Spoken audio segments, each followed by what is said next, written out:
Alright guys, welcome back to another Unreal Engine 5 tutorial video, and today we are going to be talking about a for loop. Now for this specific video I'm not going to be including the for each loop that uses an array. I'll cover that later when I talk about what arrays are. This will just cover our traditional standard for loop. And essentially a for loop is a way to run a specific line or a specific block of code a certain amount of times. The other main loop that's used is a while loop, which runs code based on a condition. We'll look at first the for loop in this video, and then we'll look at the while loop in the next video. So without further ado, let's go ahead and show you how to do a for loop in Blueprint. So to begin off here, I'm going to go ahead and open up my content drawer. I'm going to go all, content, and then I'm going to go ahead and make a folder called Blueprint. To make a folder, you right click and go to new folder, and I've already made my Blueprint folder right here. I'm going to go ahead and open it up, and let's go ahead and create a new Blueprint class. For right now, just go ahead and click the actor. Okay. You can name your your Blueprint whatever you want. I'm just going to use for loop. All right.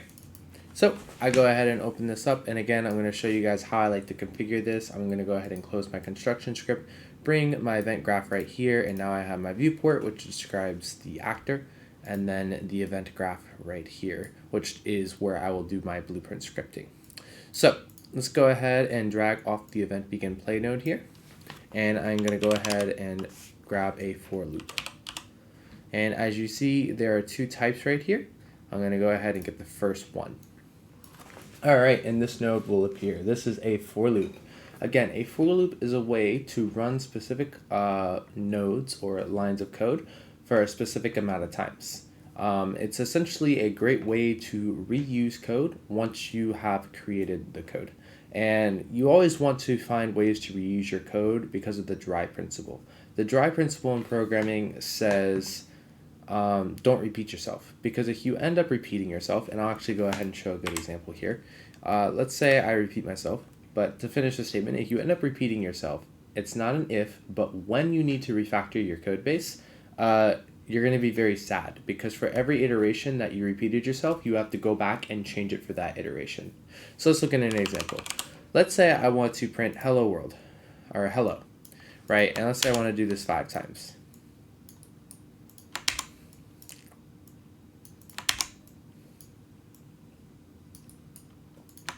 Alright, so in this case, I'm printing hello 5 times.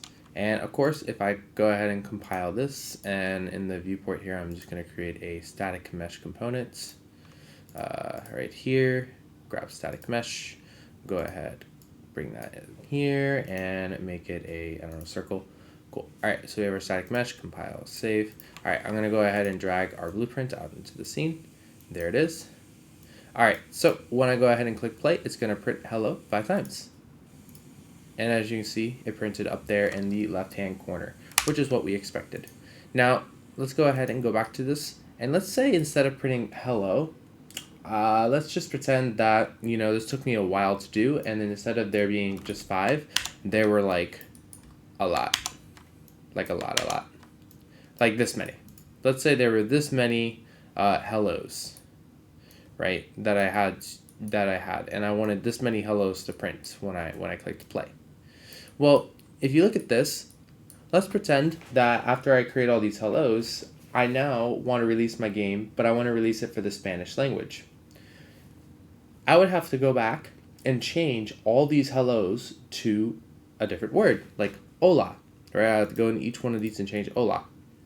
Now, if we look here, there's quite a few hellos. That would actually, you know, take me quite a bit of time. I mean, it wouldn't take me forever, but it would take, you know, quite a bit of time to do that. And because of that, and on top of the fact that it's a repetitive task being done over and over and over and over and over again, right, that can be quite tedious. And this is the reason why we'll use a for loop. So this is the dry principle in action. This is why you shouldn't repeat yourself. Because if you end up repeating yourself, like I've done here, multiple times with the same statement, if you ever want to change it, you have to go back to each one of these and change it. And that can be extremely time consuming. So let's go ahead and get rid of all of this.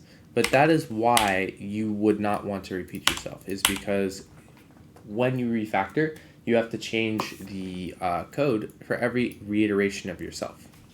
So again, I'm going to go ahead and show you guys how to grab a for loop. You're just going to type in for loop, and we'll do both for loop and for loop with break. Now, you're going to get two numbers here, which is your first index and your last index. Let's go ahead and drag the loop ID here, and I'm going to go ahead and print loop.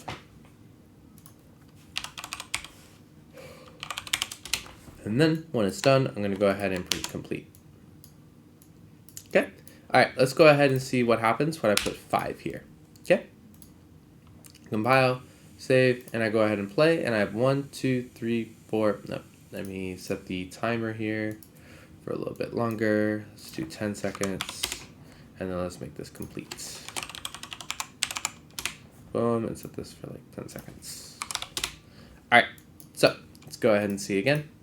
All right, I go ahead and click play, and I have 1, 2, 3, 4, 5, 6, and then complete, right? So essentially, the way this works is it's going to start at 0 and count up to 5. So it's going to go 0, 1, 2, 3, 4, 5, which gives me 6 numbers. So this is going to happen, whatever's on loop body is going to happen 6 times. And then after 6 times it's done, it's going to run the complete node. And then these two right here determine how it counts. It's going to start at here and end here. So again, that counted 0, 1, 2, 3, 4, 5. Right? If I wanted it to go up to 7, I could do that. Right?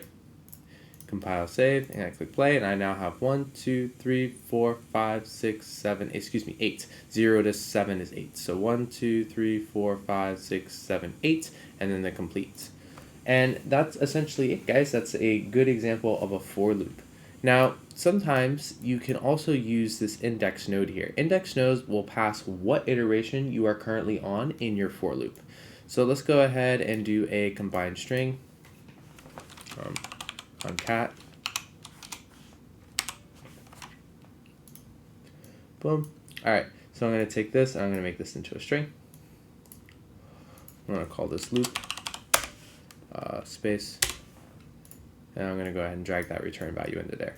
So it's going to go ahead and put these two values here together, and as you'll see, index will track what thing I'm doing here. Okay, so I'll go ahead and compile and save, and as I see, when I click play, I start 1, 2, 3, 4, 5, 6, 7, 8.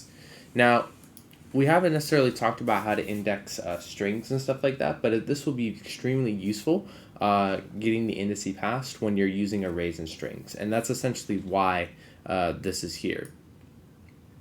Because it will always give you access to what counter you're on inside the for loop. And this is just another great example of how to use a for loop. Now, if I wanted to change the string text, I would only have to change it one time. So it made my code more optimized. Now,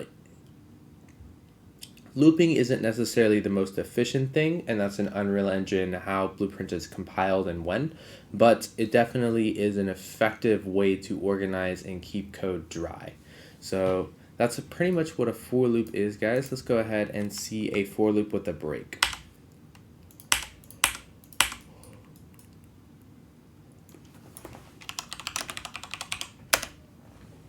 All right, so the way this works, I'm going to go ahead and drag complete here, is let's say I have a branch, and let's say I have a equals here.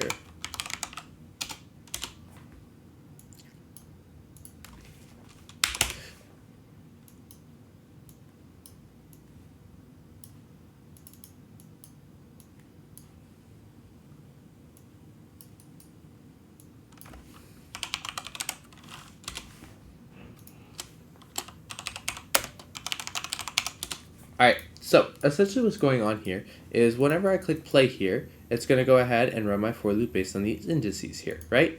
And let's say I set this to 10. Right, so this is going to happen 11 times because it starts with 0. And I can also change the first index here, so now that it would go 10 times and count 1 to 10. Right, but I'll just do 0 for now. As you can see, I'm looping through my body right here. Now, whenever the index hits 5, I run a branch, and this branch essentially says that if the index is equal to 5, this will return true, and it will break the loop. So if there's ever a condition here, like let's say health, for example, you don't want to be past or below a certain value, you can actually set that right here in the blueprint and use this break here to indicate that you no longer want to complete the node because you have satisfied whatever you were trying to accomplish, and that can be determined right here and calculated right here. So this is another example of a for loop, but it has that break component. So in this case, this number right here is the number that determines how many times this is going to run. This is going to run 0 to 5. So let's go ahead and see. And I'll go ahead and do another append. Let me do concat. Alright, so let's call this loop number space, and then we'll grab the index and place it right there. Boom. Cool. And this will go right here, which will then drag right there. Alright, so let's go ahead and see this in action, okay? So as you see, it starts with 0 here, it counts 0, 1, 2, 3, 4, as you saw, which is exactly what we expected. I'll go ahead and make that a little bit faster. But essentially it goes 0 to 4, and then the moment the index equals 5, it stops running. So this is going to happen 5 times because it counts to 0 to 4, right? And this is an example of looping with a break, because essentially when a specific condition is met, and this could be something like the player's health, amount of gold, amount of experience, the for loop is going to stop. Okay, so I think that's pretty much it for loops. They are used a ton, and I recommend you master them. If you have any questions, comments, or concerns about how to use a for loop using Blueprint in Unreal Engine 5, I'll be happy to answer it in the comments, and I will see you all in the next one.